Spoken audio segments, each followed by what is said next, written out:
We go now to the coast of South Carolina. There, next to golf courses, estates, and new condos, something timeless survives, a heritage so rich no price tag can measure its value. Our correspondent is NPR's Verda May Grosvenor. My spirit calls out. My spirit calls out. My spirit calls out to thee. This is a place of spirit. 70% of the enslaved Africans who came to this country came ashore here on the coast of South Carolina. These Africans brought with them a set of traditions, skills, and beliefs that came to be known as Gullah culture. The coastline from South Carolina to northern Florida is home to an estimated 300,000 Gullah people. The Sea Islands, among them Edisto Island, Cussaw Island, Dafusky Island, and St. Helena Island, have provided Gullah roots for millions of African Americans. Before the Civil War, the Gullah were more autonomous than other American slaves, thanks to the heat and mosquitoes along the swampy Atlantic coastline, which drove slave owners inland during the months of April through October.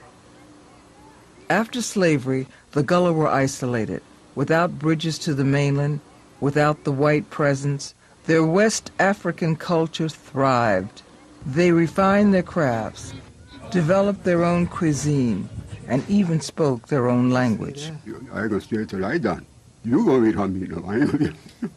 But it's in their relation to the land that their culture is made most manifest. This land is living. These waterways are living. The oak trees are living. Even snakes that most of us don't want to see coming, they're living.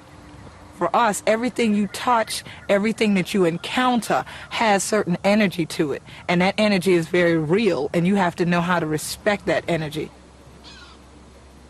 St. Helena Island was and is divided into communities that still bear the names of antebellum plantations: Fripp, Pope, Frogmore. It was here in Frogmore in 1862 that the Penn School was founded. It was the first school for freed blacks in the South. Teachers' diaries remark that their students, who were children, nursing mothers, old men, and old women, all came to classes hungry and eager to catch the learning. They came to school to learn to read and write so they could sign their name to a deed. And so land was the objective of the newly freed people. It was here in 1865 that Union General William Tecumseh Sherman issued his Special Field Order No. 15, promising 40 acres to blacks. Later that year, the order was rescinded, and the black-held land was returned to the Confederate owners who had fled when the Union Army came. Through sacrifice and hard work, some former slaves were able to buy land, especially in the Sea Islands. By 1868, half of Beaufort County was owned by Gullah. But ownership here meant something very different than it meant to the rest of the country. Families never thought that it was necessary to subdivide land and become individual owners of land. Land was used together, and therefore the whole culture was based on just joint community use of land. It was that communal ownership of land that helped hold Gullah culture together in the 19th century, but in recent decades has begun to pull it apart. Marquetta Goodwine, also known as Queen Quet, is working against that trend. She is the founder of the Gullah Geechee Sea Island Coalition, an organization which seeks to educate people about Gullah traditions. Gullah Geechee Nation has seen a lot of changes, and many of those changes have been brought because people did not have a clear understanding of our story. When it comes to land, the story goes like this. If a Gullah landowner dies without a will, all of his or her heirs inherit the estate with no one person owning a specific part of it. Within a couple of generations, as more family members die without wills, dozens of relatives end up owning the land together. This process of inheritance is called heirs property. But today that doesn't work because we have a whole new capitalistic system where you have to mortgage land to get a house, or you need to sell a piece to get cash.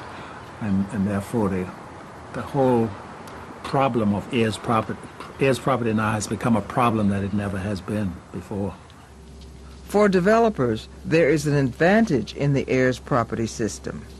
If one individual or group of landowners is willing to sell, the developer can use that willingness as a wedge against the other owners. You have heirs, members of the families who are living on the land, and then there are members who may be living in Washington or New York that don't have the same feeling or sense of place to the land. And you have the third party, the developer or the speculator, who would like to buy the entire tract of land to develop some business. And so they take advantage of this contention between the two groups and buy one group off and then go to court and force the sale of the entire tract. It doesn't always take a court order to benefit developers. When some members of the Holmes family on Hilton Head Island wanted to sell their heirs' property, another faction disagreed but decided it was better to go ahead with the sale than to continue squabbling.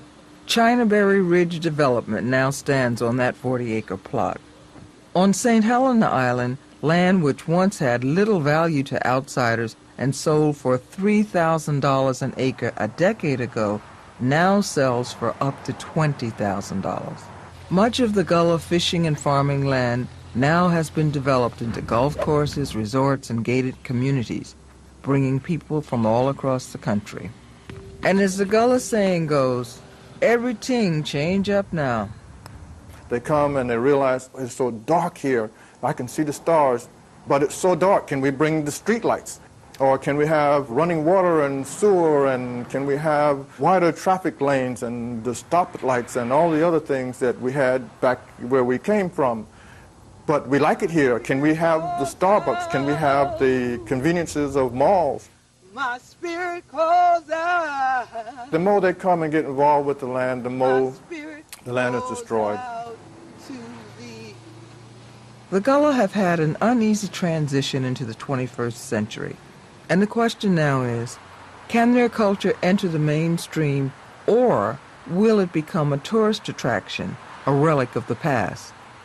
I don't believe the living generation has the responsibility to preserve a way of life that we call culture and history. We need to establish museums and centers to preserve those things that we think were important part of our history, so that as we become a part of the mainstream of life, we don't have to burden ourselves down by trying to figure out how do we preserve the culture. Perry White's family has owned land on Hilton Head Island since emancipation. He owns the Gullah Flea Market, which is operated on family land. So many people come into this business, and the first thing they've said to me, isn't it a shame that we can't hear the people speak Gullah, or that we can't go and see things the way they used to be? Well, I grew up here, prior to the bridge, prior to electricity, prior to running water and those things, and I question how many people would like to go back to that. I think the Gullah culture could function very well within our capitalistic culture of today. Every restaurant now serves shrimp and grits. I mean, that's a delicacy. To us, that was just a simple meal. That part of the culture, the foodways, the baskets that we weaved, is now as a commemorative art piece. You put it up on a shelf and you admire it. It's a nice conversation piece. And that, you know, one of those small baskets now can bring $200-300. Awaken this day and begin a new start. Gazing across the landscape, the Gullah are reflecting on the hard work and sacrifice of their African ancestors and pondering their place in the 21st century. We are forever joined. If I were to take now and sell the land, it was as if I was taking my entire family and putting them again on the auction block. And whenever I'm out in the field, when I'm planting things, when I'm harvesting things, I feel all of them in that field still with me. Spirit calls out. As I was taught, you know, the big fish, they eat up the little fish. And you can't have all of the big ones just coming in chewing up the smaller ones just because of size. You have to bear in mind that those little ones have something that they give too. My spirit calls out. My spirit calls out to me.